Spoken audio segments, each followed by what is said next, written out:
Problem 2. Scientific notation to help estimate the answer to this problem. And this is just a big, nasty looking problem. The last one was kind of a unit conversion type. This is just, here's this ugly problem, let's try and work it out. And again, the whole idea with scientific notation is, or this estimation process, is we can make the ugly numbers look prettier. So 3,728 is about 4,000. And 470,135 times 10 to the negative 14th is almost 500,000 times 10 to the negative 14th. Okay. If I'm rounding these abscissas to one non-zero digit, it doesn't affect the power of 10. So I fixed this piece here.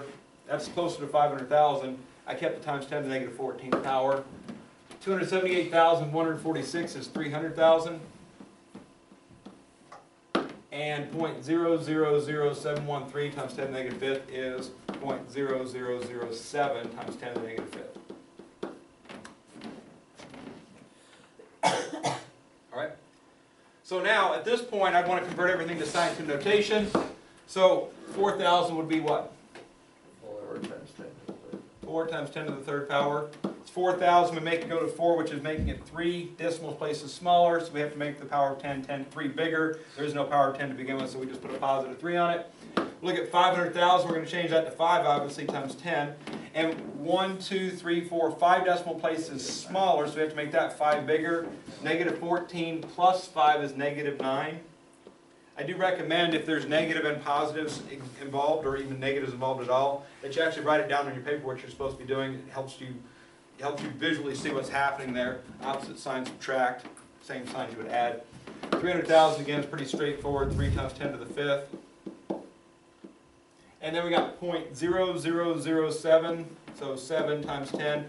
1, 2, 3, 4 spaces made it bigger, so we got negative 5, what we started off with, minus 4. Those add make minus 9. Alright, so job 1 is done. Got everything to one non-zero digit. Job 2, everything in scientific notation. Job 3, multiply and or divide. So, if we multiply the top and the bottom, what's 4 times 5? 21. The powers of 10, 3 plus negative 9 is going to be negative 6. On the bottom, 3 times 7? 21. And then 5 plus negative 9 is? Negative 4. And then we divide. Now, let me just deal with this here. Anybody off the top of their head know what 20 over 21 is? Me neither. Okay, so when you get to a point like that, but we're estimating, right? That says estimate over it. It doesn't say evaluate. It doesn't get the exact answer. What whole number is 20 over 21 close to? 1. Really, really close to 1, right? Okay? For that matter, anything more than half as big as 21. For example, 11 over 21 still closer to 1. 10 over 21 is closer to 0. Do we want to round to 0? Probably not, so we'd have to do some scientific notation converting. If it was less than, like if it was like 5 over 21, you probably need to divide it out. Feel free to use a calculator for that. Get a decimal, fix the scientific notation out of it. Don't change it to 0. Don't give me 0 times 10 to the power. That's 0, and that's not right. So, anyway. But again, 20 over 21 is pretty close to 1. We're rounding to a whole number anyway, so let's just call it 1. As far as the power of 10 is concerned, this has happened quite a bit here, and most of you are handling it pretty well. Some of you are still fighting me on this. The rule says take the top minus the bottom, right? And some of us are still like trying to do it in our head. Like that. But if you actually write down negative 6 minus negative 4, if you write it on your paper, you can actually visually look at this. Minus minus means plus, opposite sign subtract, 6 is bigger, it's negative. Okay? Allow your eyes to see what you're doing.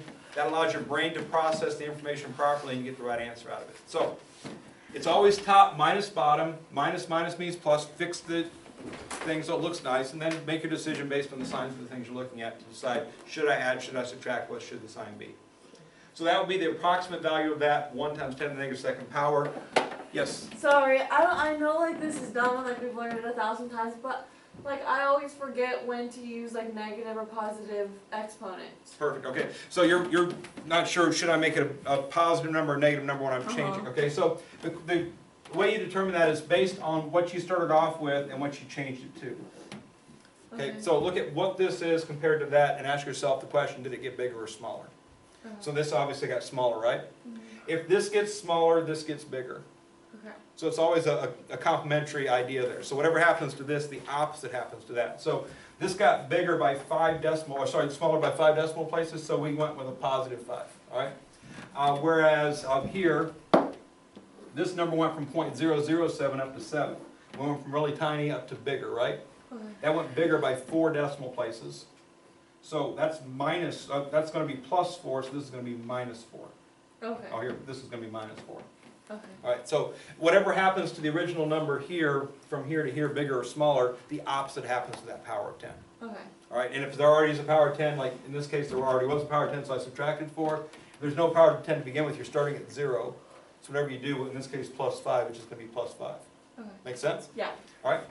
Any other concerns on converting scientific notation, evaluation of anything?